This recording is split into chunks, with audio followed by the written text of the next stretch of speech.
I'm a clinician, so I do all the services related to the mental health care in the cancer patient in general and also with the breast cancer patient. And as my observation, the prevalence of the distress, anxiety, depression in the cancer patient in Vietnam is really significant. And not only breast cancer in the early stage, when they have stress, anxiety, and fear, during all along with the cancer treatment journey, they have many problems. And at some critical points of the cancer treatment journey, like the advanced stage, or when the patient have recurrent stage, or they prepare for the surgeon and begin to train the protocol of treatment, they have higher risk of mental health problems. So we need to involve in the cancer care for the patient like that.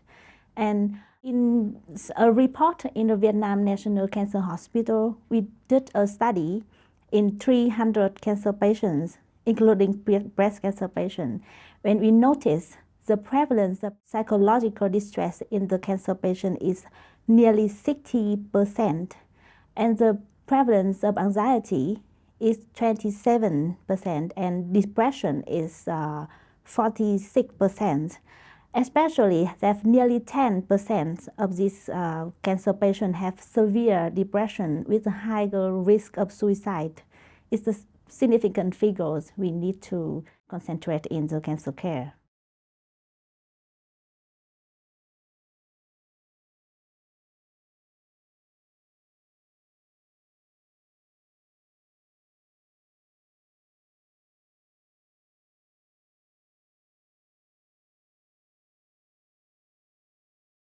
Actually, in Vietnam National Cancer Hospital is one of the biggest oncology hospital in the northern area of Vietnam.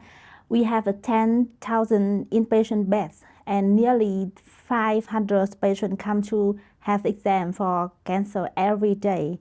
So we have to face with the increasing needs of the cancer care and also the mental health care for this vulnerable population. But we have only one psychiatrist, it's me. We used to have one psychologist, but they quit because of the COVID pandemic with a lot of stress.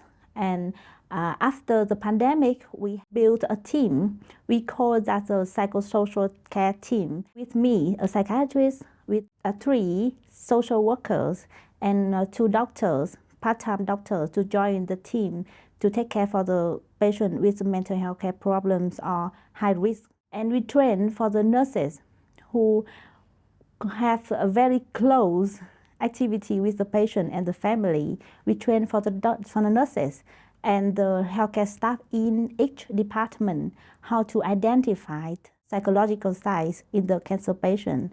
We train how to give or deliver simple psychoeducation and even the group psychotherapy for some target group like adult lung cancer or the peer support model for the breast cancer patient. And they get some promising result and recognition not only from the policymaker but also the board of the hospital and also some experts from the national and international level. And I think that there's a room for us to develop and taking care for the breast cancer patient in the mental aspect.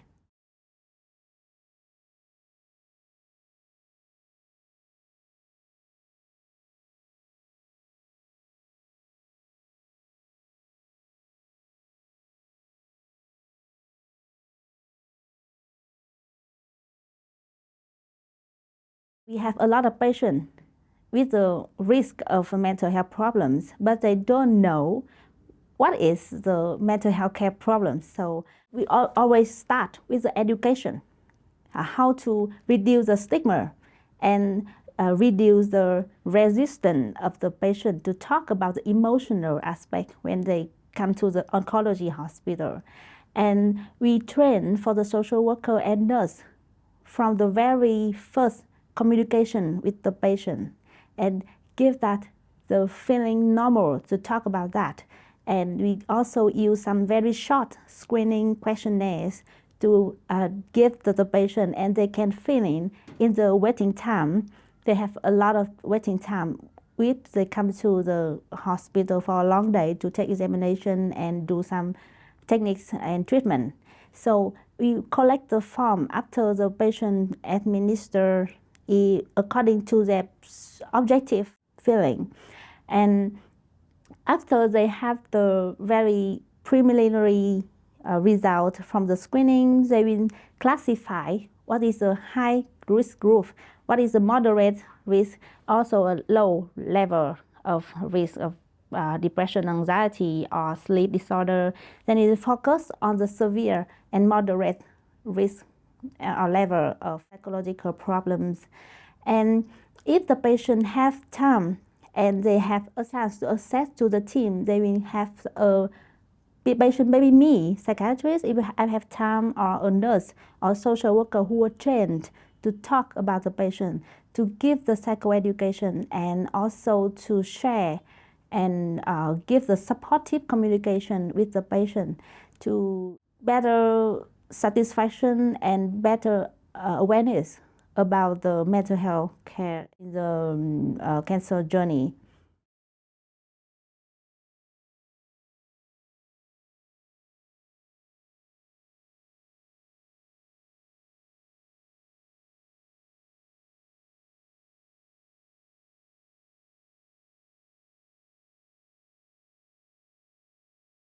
In the CBCS conference, I had a talk about the mental health care problems in Vietnamese cancer patients, and I also share a model about the peer support. Because in the low and middle income country, the number of the psychiatrists or psychologists taking care for the cancer patient is so low, and we lack a lot of healthcare workforce in general, even in the oncology. So the mental health care is something is so different.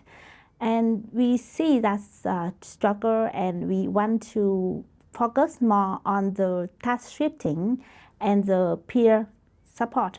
I mean the community-based support for the cancer patient, that we use a very low resource, but we can access more patients, and they an early detection or prevent or intervene for the patient from the very early stage of the problems. Then they reduce the burden of the specialists like me. In the future, not only in Vietnam, but maybe in any country like Vietnam, we lack of resources. We taking care about how to give more access and have more policy to care for the patient with cancer with low cost and time and higher effectiveness. And the task shifting is basically that a specialist like me will train for the non-specialist. Anybody who are dedicated and care for the cancer patient and willing to join and learn and help. The task shifting with the social workers and nurses in the case hospital, the Vietnam National Hospital, they are really care about the patient, but they don't have time, they don't have skill. So we need some specialists to guide and supervise and go along in the very first step. And then they have a relationship, this is a good relationship with the patient along the cancer treatment journey, and they can be a peer support. The peer support is a model in which experienced women who overcome the cancer treatment will come back and learn the skill of how to help the others. And the peer support we do in the Vietnam National Cancer Hospital has the name the Stronger Together. That the woman with breast cancer and gynecology cancer, after 1 year of treatment, and they don't have distress or severe distress, and they will come back and learn the skill and knowledge about the psychosocial support for the cancer patient, then they will be the mentors.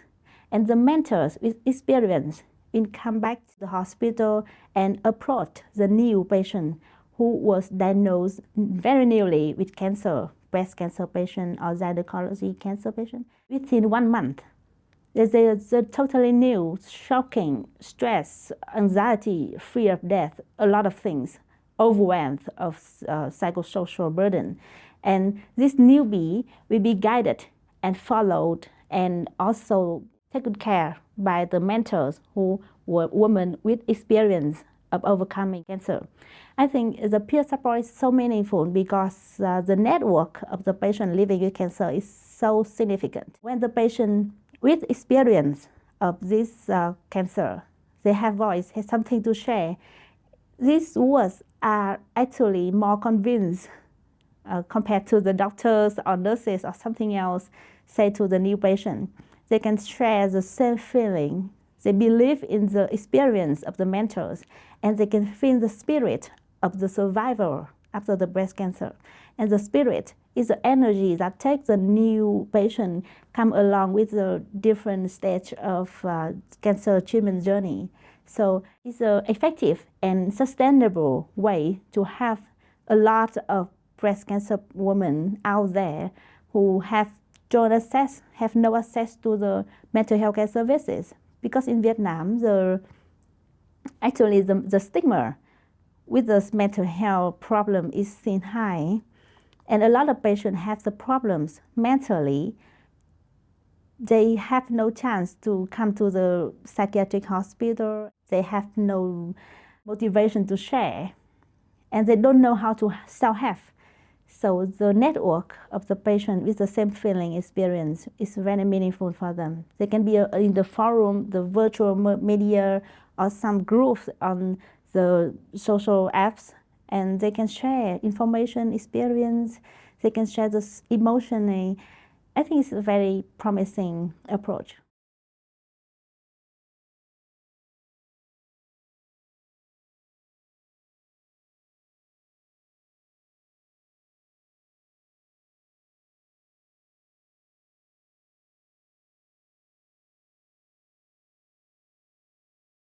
Breast cancer patients have very specific psychological journey because the breast cancer patient is something, not only the breast, it's an organ related to the image of woman. And you know, in the Asian culture and especially Vietnamese culture, the woman have many emotional reasons. And they also have the pride that I'm a woman.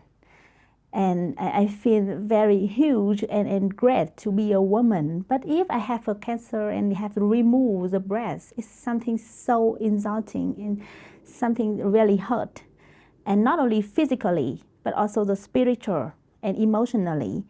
And the patient in Vietnam, the breast cancer patient, they are adapting with the new breast, artificial breast, and new techniques to recover the confidence of the woman living with the breast cancer, but it's not common. So to the majority of the breast cancer patients, the burden of psychological and emotional aspect is really large. And I think that during the cancer journey, the woman have to face with a very specific stage of the high risk of stress, and they need specific intervene or support. And so psychosocial support should be based from the trust. So it's very hard for me, like a specialist or a doctor, an oncologist, a psychiatrist come and share the very inner, hidden, very deep emotion in a woman. But it's easier if it's the same patient in the same room, the same age, or maybe from the relatives, from sister group, and maybe from a different person outside the hospital. They feel safe and they feel trust and they can share. And the psychosocial support for breast cancer, that's the reason why we focus on the peer support and the community support is approachable to this kind of patients.